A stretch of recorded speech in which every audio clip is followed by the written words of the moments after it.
Hey everyone, welcome to another episode of Video Game Collectors Podcast. I'm your host, Matt Rose. This guy, whichever which way he is, my camera's backwards, You're pointing the right way. is the main man, Josh Byerly. He is the cement of the show. If it weren't for him, we wouldn't be around. And I we like that. Cement. the cement. I don't know. I was yeah. And we have a Exactly. special guest today, JRod. How's it Great, going, guys? great Pleasure to to ha- meet you. Yeah, great to have you on the show. Thanks for reaching out. We always tell anybody who's watching our show, hey, if you think, you want to be on the show, you want to share something, always feel free to reach out. You're a great example. You just emailed me. We got hooked up, set up time, and here we are. And I'm excited to get to know you a little bit better and then hear what you got going on. And I'm sure everybody else is as well. So I maybe tell us, like, I always like to just kind of get an idea, like where everything started for you. Like, what's your first memories of video games? What got you Hmm. into gaming or anything like that? You have any backstory on that? Any history or? Thing like made me enjoy video games was like going into middle school, I was kind of bullied, so video games essentially became like a second friend because I went to a private Christian school. My brother had the Sega Genesis, but I think it really peaked with the N64 and like having like back in the '90s growing up, we had like Mountain Dew and gaming night with buddies over for Smash Bros. So that I think one of my fondest memories in gaming. With the video game industry is interesting. I actually worked in it for several years. Worked at Sony PlayStation playtesting in San Diego, like Little Big Planet karting. And then I left that, and then I was a game director. I was working on a PlayStation 4 exclusive. It was a 2v2s like Smash Bros. Meets Overwatch. We had a playable alpha. We got to E3 actually on the show floor. We couldn't raise our second round of funding, so the game closed, canceled, and we weren't able to finish it. Really bummed about that. Moved into like film directing. I did that for a few years, and I moved here to Oregon. Yay, three Oregonians in the same video game collectors in the same meeting. That's pretty awesome, honestly. So it's just coming full circle. I got back into the game industry. I want to say 2023. I was looking at just physical releases, and I work for the school district for my day job, so I was looking for something and I can really exceed in. And I collect for movies. They're called steelbooks. So I want to bring my passion for video games and couple that with something I actually physically do, and it's movie collecting. So I do physical video game steelbooks. Really excited to be here. Share a little bit about the company and what we do. Awesome. Josh, we talked about recently steelbooks, didn't we, on an episode? And you and Probably. yeah, who was that was on? We were discussing, like the first what was Claire. I what's think that?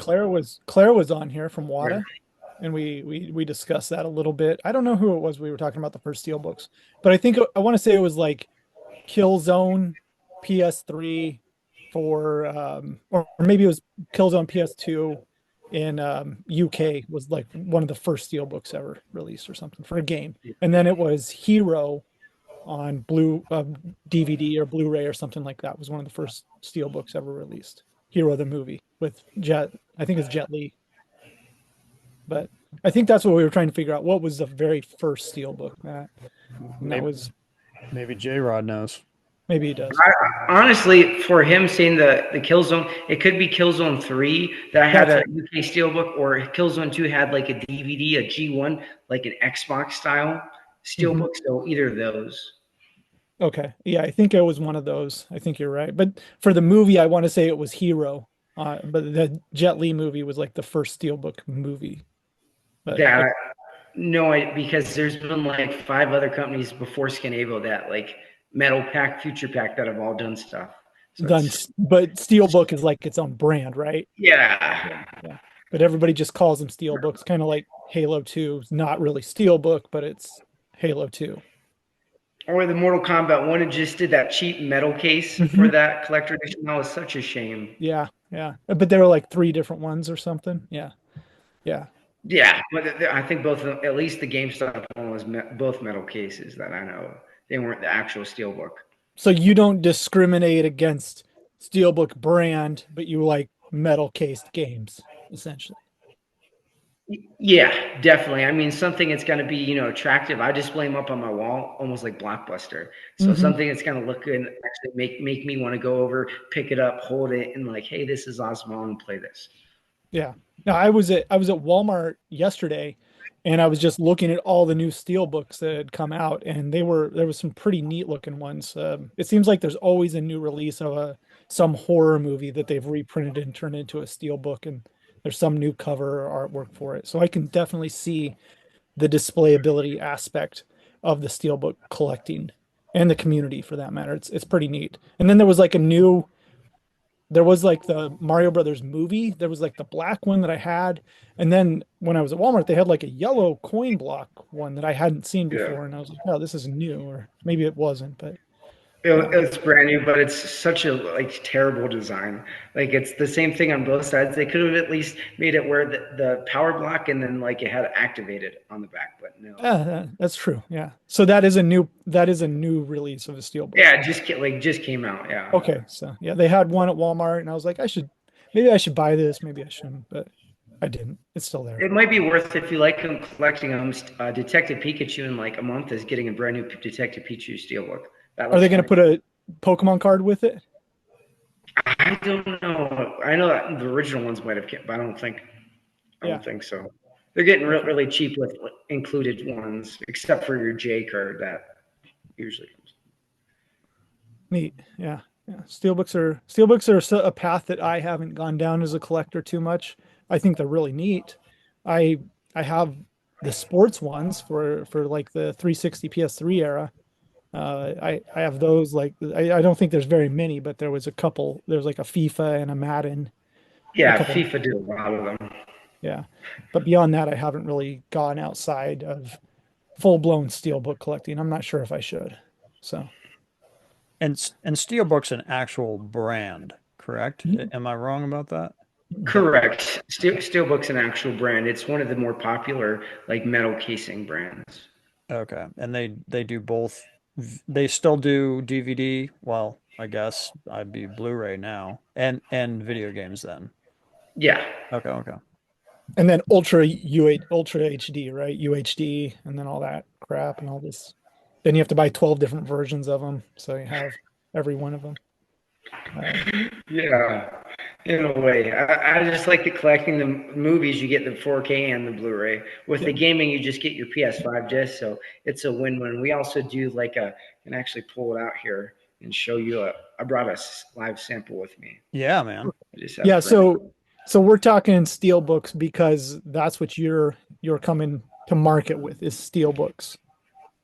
Yeah, that's our big differentiator for Fresh Brewed games. So we do exclusively games made only for Steelbook. Okay. As you can see here. Speedo Llama. We just helped the developer. They pushed patch version 1.5.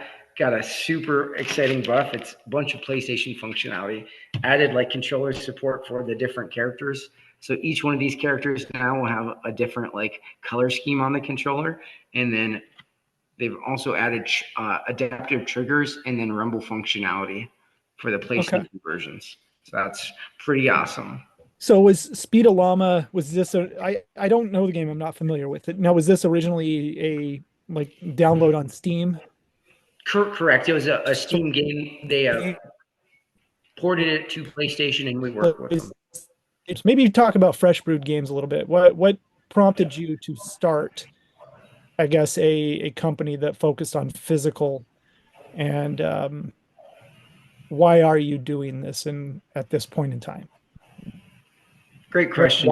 Of this? Well, yeah, I mean, that's an absolutely important question, especially in today's digital age. With Steelbooks, again, going back to like the displayability, I really appreciate that with them. Also, I personally live off grid here in Oregon. So having an option to have a physical version of your video game, which there's so many independent video games that are now fantastic games. They come out on Steam and then they're even getting their PlayStation ports, but you're not able to get them physically, or having to wait like 3 or 4 years later. And you're like, dude, I've already, you own it digitally, or you have like 6 copies of it by then. So it's like being able to get stuff out faster, having it physically, and just really one of our we only have one direct competitor. They're not licensed nor certified for offering steelbooks, and they've been getting into independent video games. So we're actually working with these small devs that wouldn't have this financially have this opportunity to do this, to work with them to help do something really great, professional, and very exciting that, you know, being able to have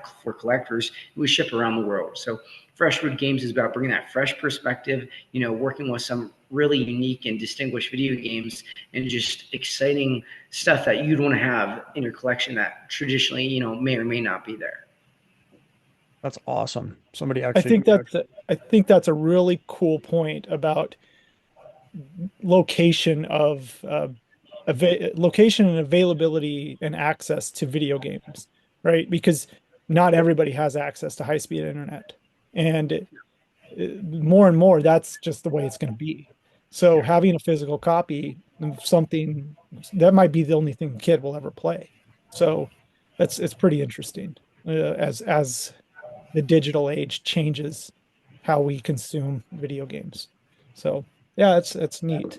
Now on a game like this, what is your, maybe you don't have to speak to numbers, I guess, but I am curious, what is like a minimum print run that you need to do on something like Speedalama? With us, we're working with a foreign distributor for the steel cases.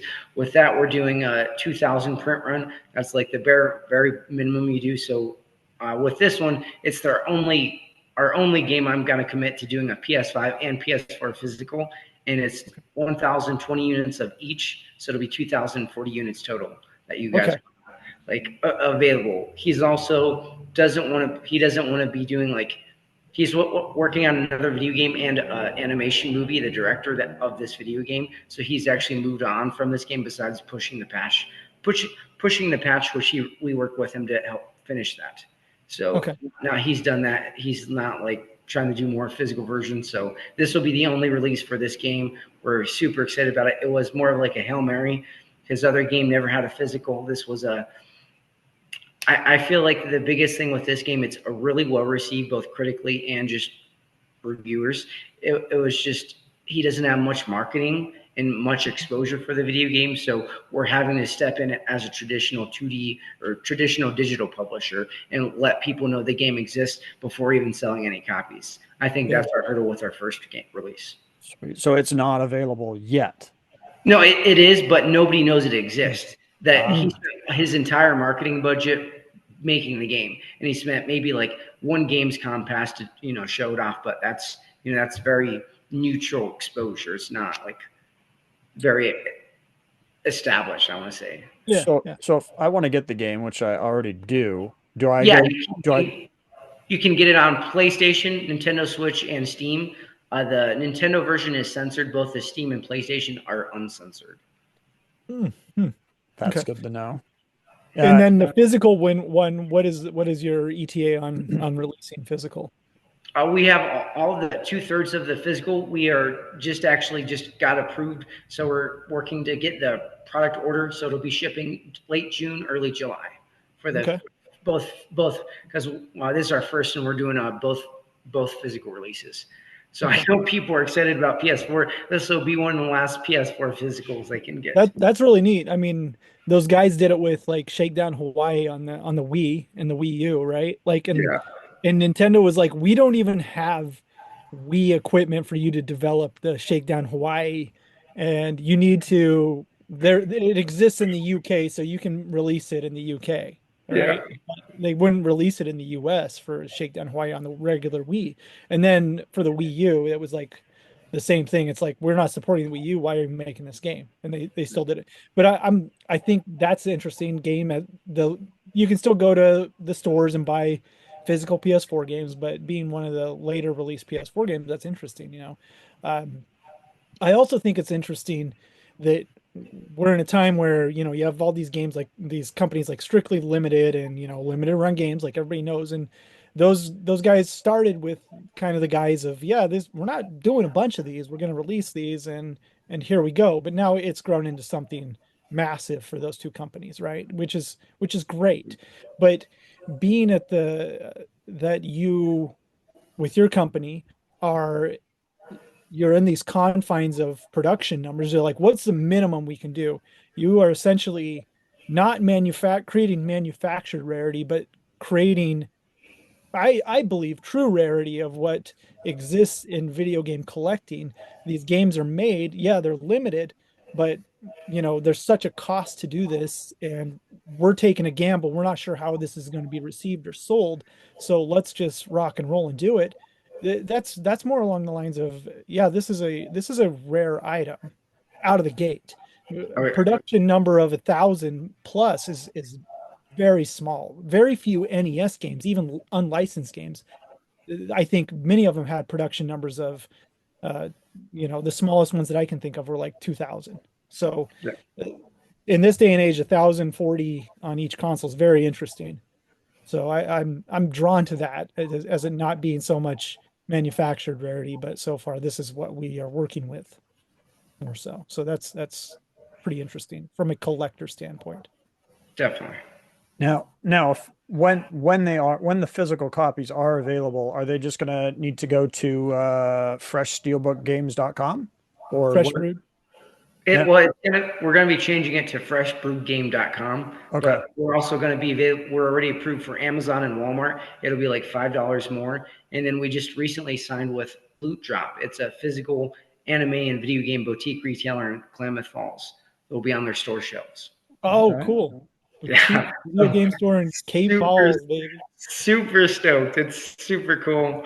They're not going to have a whole bunch of copies, but like 5 copies and, 5 of each, PS4, PS5. That's, it's just exposure too for us. People are like, wow, this is pretty badass. And, they'll hopefully come back for our second release, which is a really cool game, our second release. Okay, cool. Can you talk about that? I actually sent over Matt some the final Steelbook render that we had just completed early this week. It's Project Tower. It's currently available on PS5, but it has this really cool like morphing mechanic that sold me on the video game.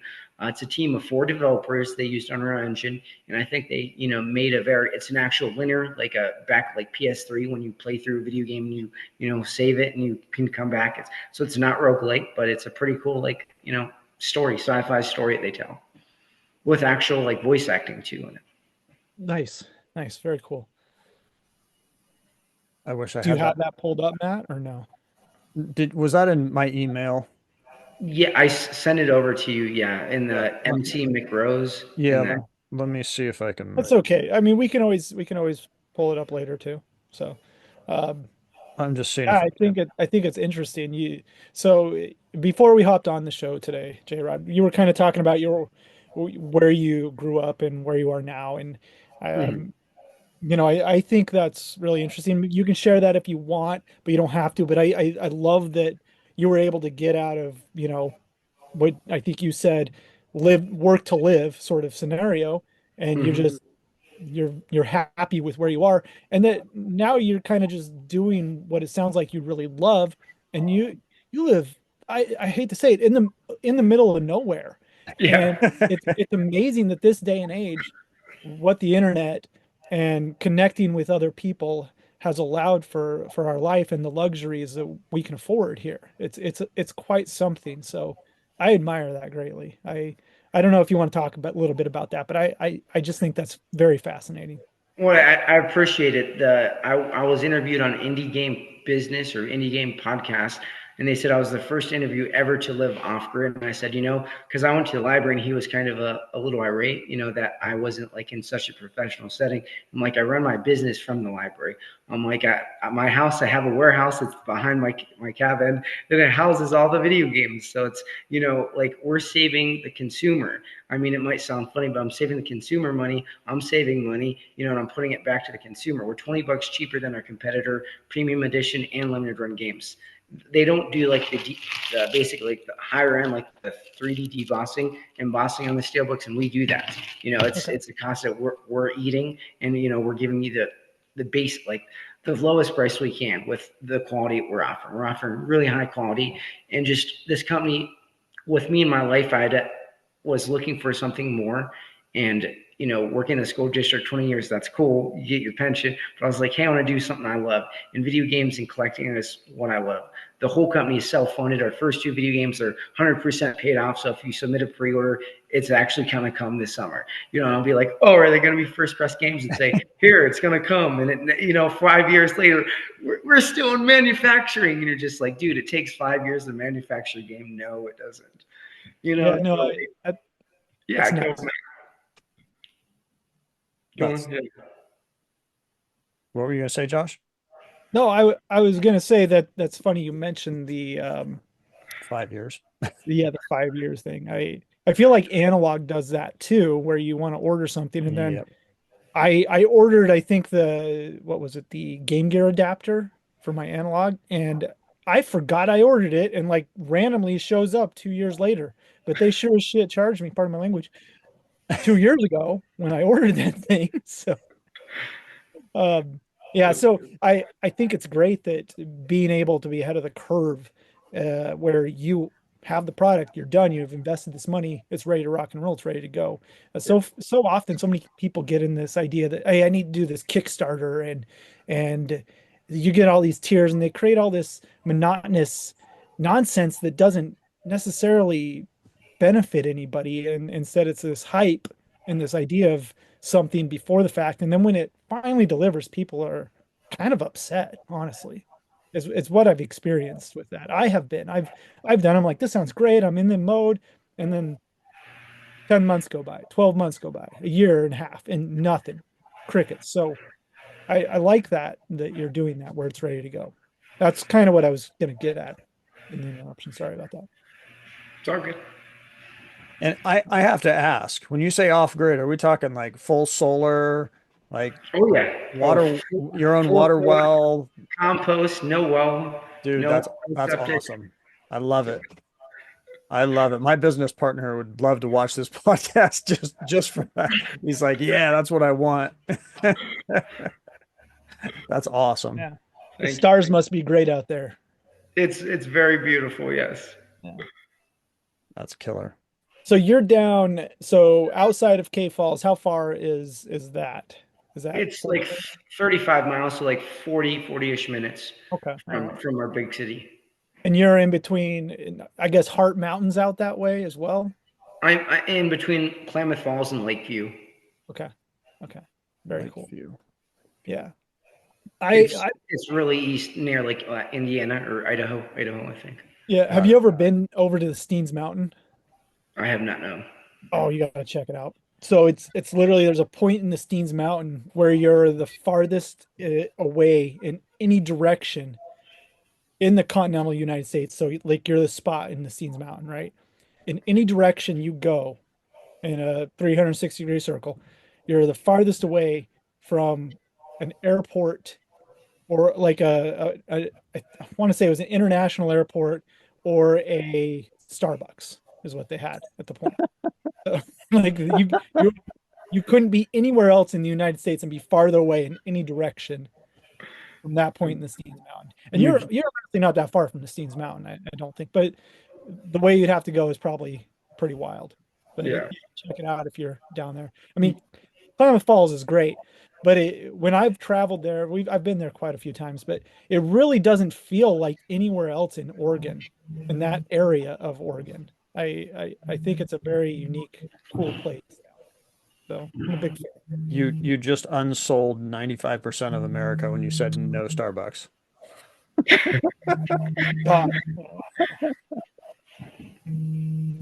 They probably got a Dutch Brothers nearby. Yeah, probably. Yeah, sorry, we ramble sometimes on here, and we don't necessarily always just talk about video games. So it's all good. It makes it more human that way. Oh. Oh. Is that your No, not here. 20. It's 20. Guys, 20 minutes out, so we're good. Perfect. Yeah. So you have another game coming down the line. So you're gonna have 2 games. Are you planning on, if everything obviously goes well, continuing on more, or even maybe you have something else in the hopper, like in the back of your mind, or this long-term want to keep this going? For long term, I can't really like announce any of the games because I want to say I have like 10 games that I'm looking at, and also developers looking at us. But it's I want to say the hardest point is just like letting these publishers know like the value in having a physical, but also a steelbook, because we were turned down, say for example, Big Helmet Heroes. I wanted to work with them. My competitor that doesn't license stuff, that they turned us down, so they picked up the game and they're doing the bootleg steelbook basically of it. So it's being able to find developers that want to work with us, and then being able to bring the game and get the licensing for it. I can say that I'm excited to announce Fresh Brewed Games is currently looking into setting up a online digital expo, and we're going to be having about 5 to 6 different video game developers on. They're actually going to have some like video gameplay of their video games, and we're going to have a 5 to 6 minute commentary of them actually live interacting with what's going on in the game, and also with like Discord, and taking feedback.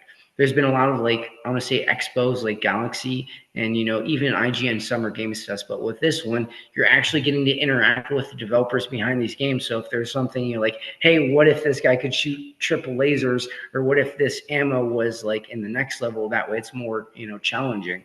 You can actually interact with the developers in real time. I think that'll be a great new experience because of technology that we can offer this, and very accessible. You don't have to buy a ticket. You can just show up. My company's sponsoring it. We're going to be giving away free copies of steelbooks during the show, and just getting to hear from these developers and their passion behind it. And hopefully these games will end up getting ported to PlayStation, then be able to work with us for physicals. Wow. So that's going to be an online expo then? Yeah, it'll be like July or August 2025. Got it. And how would for anybody listening, like, to find out more about that, where is there anywhere specific that they can go? Like, yeah, well, if you send, I think it's Indy 99 or Indy 50, we're going to be doing something similar to where it'll be streamed. We're looking at our streaming partner in PlayStation We Trust.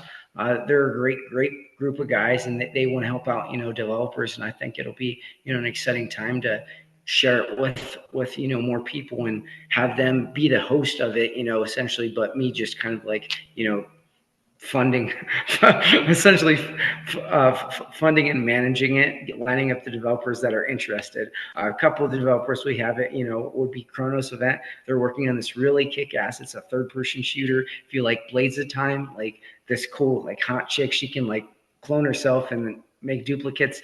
Coupled with Vanquish, and then another game, Hot Rod Mayhem. If you're into like kart racing with Zany Twist, definitely keep an eye out. But Fresh Brewed Games, our social media, Fresh Brewed Games on Facebook, LinkedIn. I don't really use Twitter, just my personal Gamers JRod. I will be sharing some of the details with that as we get closer.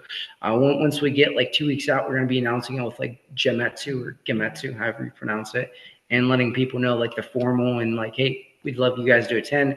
These developers, they want to share something they've worked on, and we're trying to get, in a way, like, guys getting to pull behind, see what these developers are working on, even before either the Steam or the PlayStation release. That's awesome. We can put a link to in the video here when we post this, and then the Apple Podcast, I think, Matt, you can put a link to the Facebook page. Yeah, that's why I was asking, not just so somebody that's listening, at least they heard it. But I'll get all that info from you, or you can, go ahead and email me all the info. Yeah, I'll go ahead and email it over to you. And then, awesome. And then I'll just link it below the video and wherever else I can, and I'll put it on the website, obviously. So appreciate it. Yeah, we're excited. It's a great way to interact with these developers, and it's also games that you wouldn't traditionally see, whether they have a publisher or small publisher, being able to have that option. Because like everybody can't afford to fly to Gamescom. So if there's a really cool game from the UK, like, hey, shoot us an email and we can work with them to share the game. Yeah, it's awesome. Yeah, you need to get like Kevin on there, Kahan Games, and he does. Specifically has always developed NES games, right? Still to this day, he's made some great stuff, but he has one on the Switch. You can download the game. I think it's interesting, but he's an old friend, and he started out by making his own version of Frogger for the NES, because the NES never had Frogger released on it, and he went on to do all these different ports. He made Leisure Suit Larry game for the NES, not ports, like he coded them from the ground up. But he did one where I think it's NES Escape Room, and you can download it on the Switch. It's interesting, but he's a definitely an independent developer. Um, and yeah, I don't know if he put that on cartridge, Matt. I think that was interesting. But Matt and I, when I don't know if you know much about us, but we met on this website called Nintendo Age, and there was this um, scene that was on there where people would make NES games to play on vintage hardware, right? So people would do releases of cartridges. So it was really limited homebrew sort of items, Yeah. kind of before limited run games came into the thing where they were taking stuff and releasing it on modern consoles, right? So it was its own little subculture of things. So Yeah, it seemed like about once a month, a game or something would come out, maybe a little bit longer. And I've got a box of all these homebrew games in my closet and that, now there's just so many at this point, I can't even keep track. And yeah, there's great homebrews on the NES. Like Battle Kid was insane. That guy made that. So just very difficult games. So Like in terms of that, I'd say Comic Zone back in the Genesis. That was a cool like way that how they did the paneling and you could yeah, that's through neat. those. That's a cool game. Um, yeah, I don't know. Did you ever see the movie Hulk, Ong Lee? The Yeah, not the the Ang Lee. Yeah, yeah, yeah. that's my Hulk. Yeah, that's wild, right? Because the edits and the transitions were something they'd never done in film, right? Like it'd never been seen. Like they were doing comic transitions within the movie. So it's a wild, cool movie. Everybody's like, "Oh, it's stupid. It's not like anything more." I'm like, "No, this is an art film. That's why." But anyway, um, yeah, Matt, do you have any other questions? um, do you per so I mean this is Video Game Collectors Podcast, so we're all about collecting too, and I definitely dig, and I'm gonna get a copy of one of your games. Personally, I'm gonna buy one when they do come out, hands down. Um, do you specifically collect uh video games yourself? Like, do you have your own collection? And if you do, I what's your I do. I collect for the Nintendo Switch and PlayStation 5. I have two PS5s. I'm gonna be getting this Switch 2. I'd probably say some of my most treasured ones recently was Aspire did a fantastic job with the Tomb Raider Remastered collection.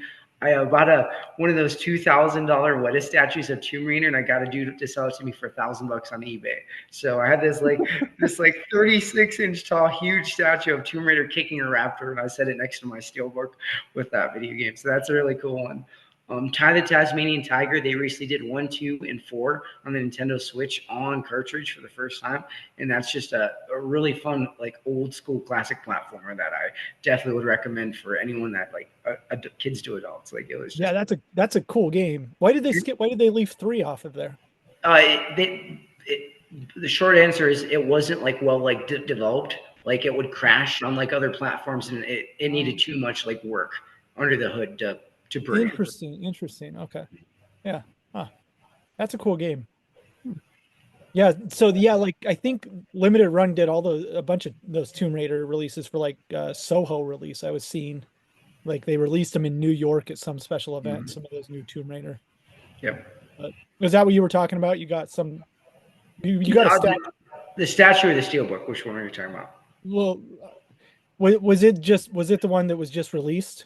Yeah, well, it was the one that got the physical, the Tomb Raider 1 through 3, but the retail version. They had a steelbook with a video game for $50.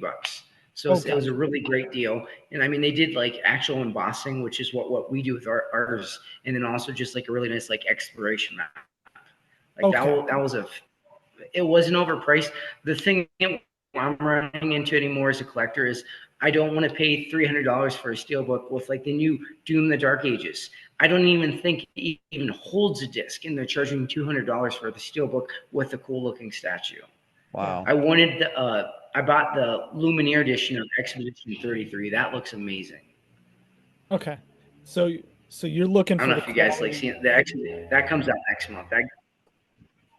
I'm looking for me as a collector. I look for the quality, but I mean, I also buy like really like itchy or like very different games. Like everyone's like, hey, you should play the Ninja Gaiden. I own the Master Collection with 1, 2, and 3 Ninja Gaiden Sigmas on it on the physical disc, and I love it.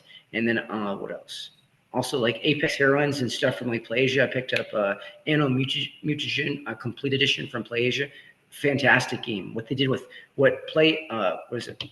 The China Hero Project. Hope that development team really succeed. That game is awesome.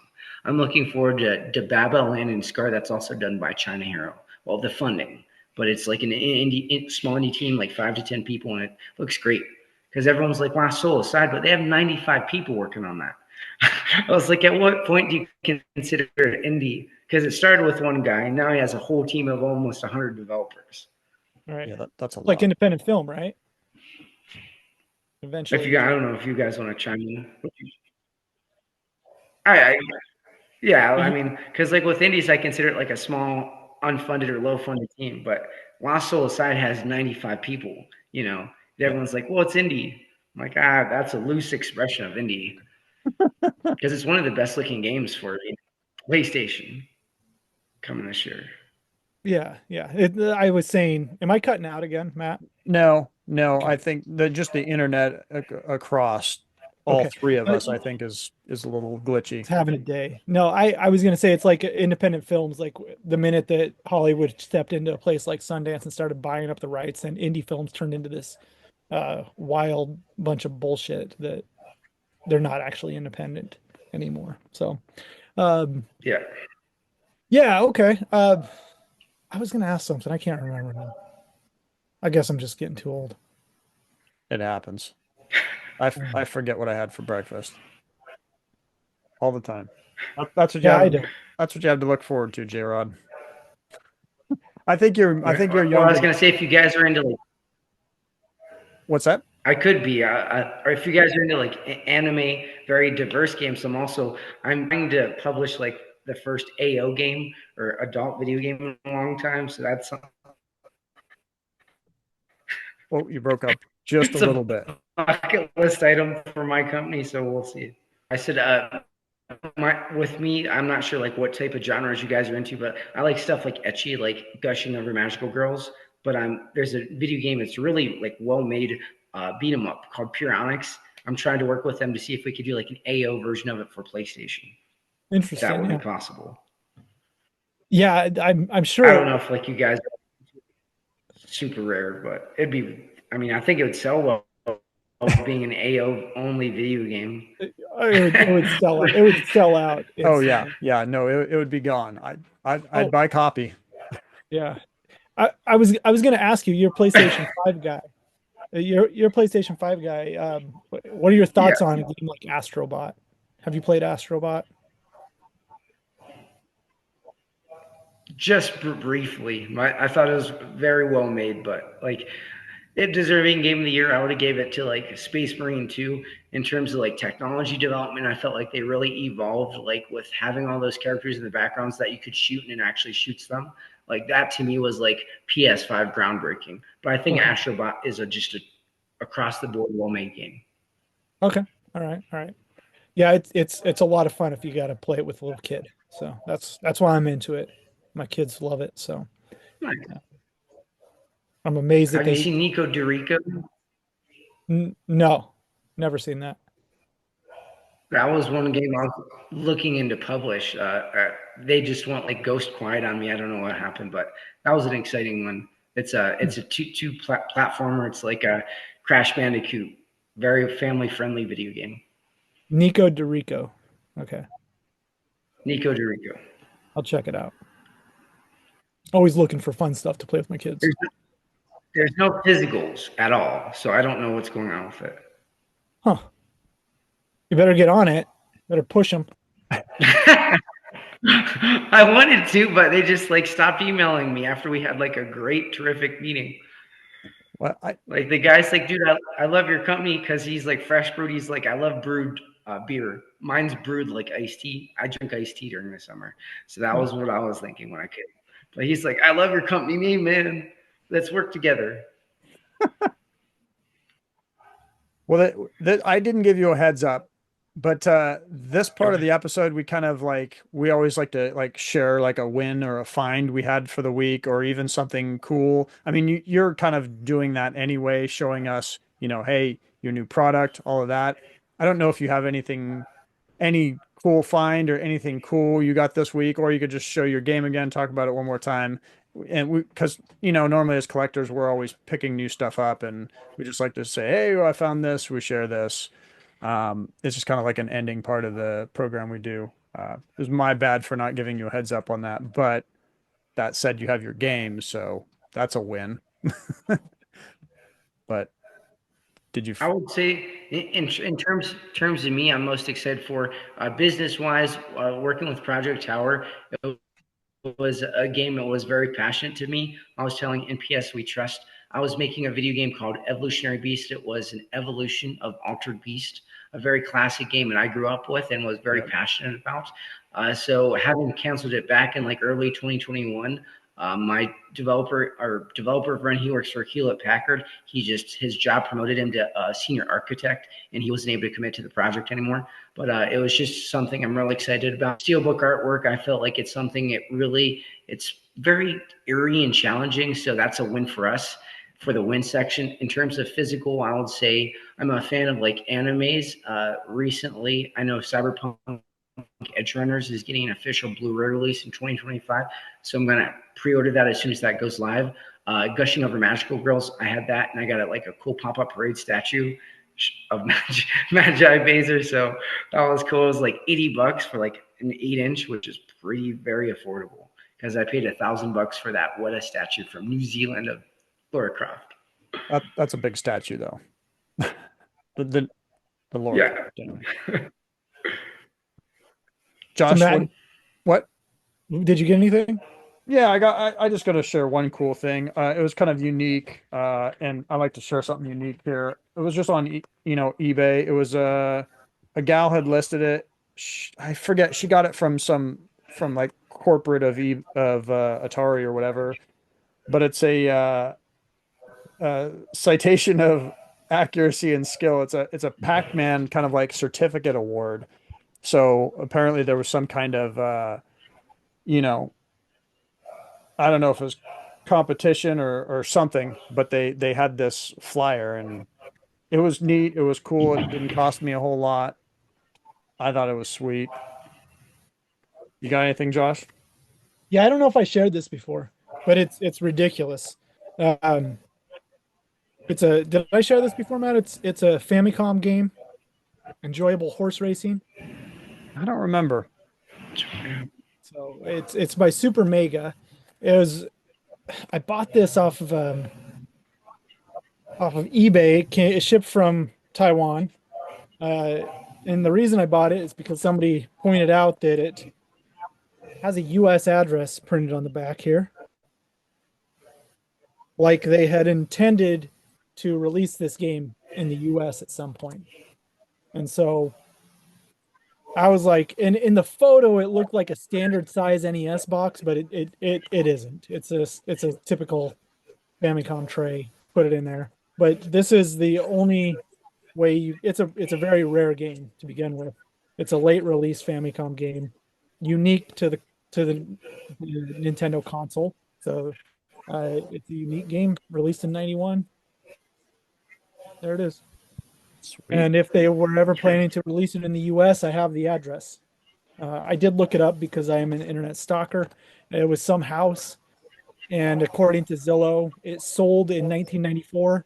So whoever owned it prior to 1994 sold it, and that was the house. So that's it. That's all I got. Sweet. Any final thoughts or anything you got, JRod? Where can people reach you? Where can they find you? One more time. I know you mentioned a few, but thank you guys again for having us. I'm JRod, the CEO and physical game liaison at Fresh Brewed Games. We're a Southern Oregon-based small independent company. We're hoping to offer premium steelbook releases of cool, kick-ass video games. We got Speed Alarm and Project Tower coming, and you can follow us on social media at Fresh Brewed Games on LinkedIn and Facebook, at Gingrich JRod on Twitter or X, whatever you call it, And just in general, we'll be having some copies at Loot Drop. That'll be coming in Klamath Falls, and then also Amazon and Walmart later this summer. Awesome. Like a professional. That was perfect. I couldn't have done that better. Thank you again for reaching out and coming on. If there are any listeners, that want to come on and you've got something to share, always feel free to reach out. Throw your thoughts and comments out there. We appreciate you all. And thanks. One last thing. Halo. We didn't say anything about Halo today, so I had to. Oh. Okay, that's it. So Josh saved me. Yeah, I did. Greatest game ever made. All right. Well, Halo 4. Thanks again, everybody. We'll see you again next time.